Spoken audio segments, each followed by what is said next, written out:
BJP विधायक रामेश्वर शर्मा ने कहा कि कांग्रेस ने महात्मा गांधी के नाम का इस्तेमाल किया। हम महात्मा गांधी के काम और विचार का अनुसरण कर रहे हैं। कांग्रेस को राम से एलर्जी है। राम का विरोध करने वाले रावण का भी अंत हुआ और उसी तरह कांग्रेस का भी अंत होगा। कांग्रेस ने गांधी जी का, महात्मा गांधी जी के नाम का इस्तेमाल किया। हम महात्मा गांधी जी के विचार का और महात्मा गांधी जी के काम का अनुसरण कर रहे हैं।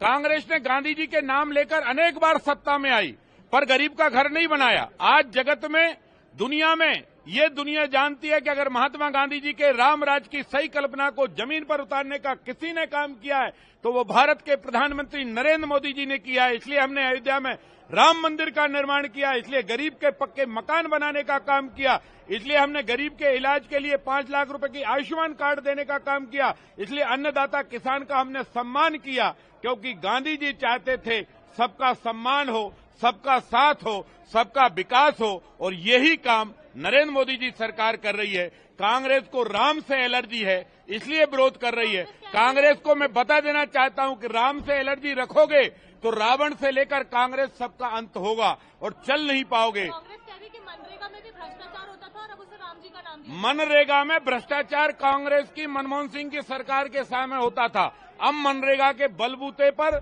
जो हम स्कीम लाए उससे ग्रामीण विकास की आधारशिला रखी जाएगी और राम राज की कल्पना साकार की जाएगी।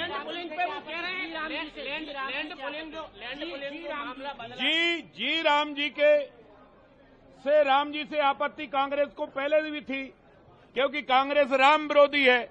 सोनिया चाहती है कि कांग्रेस राम का विरोध करे, कृष्ण का विरोध करे, महावीर का विरोध करे, गुरु नानक का विरोध करे, भगवान गौतम बुद्ध का विरोध करे। लेकिन हम डंके की चोट पर कहते हैं हम राम का सम्मान करेंगे, कृष्ण का करेंगे, महावीर का करेंगे, गौतम बुद्ध का करेंगे, गुरु नानक का करेंगे। ये धरती उनकी है, ये धरती उनके विचारों से प्रभावित है, ये धरती उनके मर्यादाओं के आधार पर चलती है। कांग्रेस तू राम का विरोध करेगी तो राम का विरोध करने वाले रावण का भी अंत हुआ है, उसी तरह कांग्रेस का भी अंत हो जाएगा।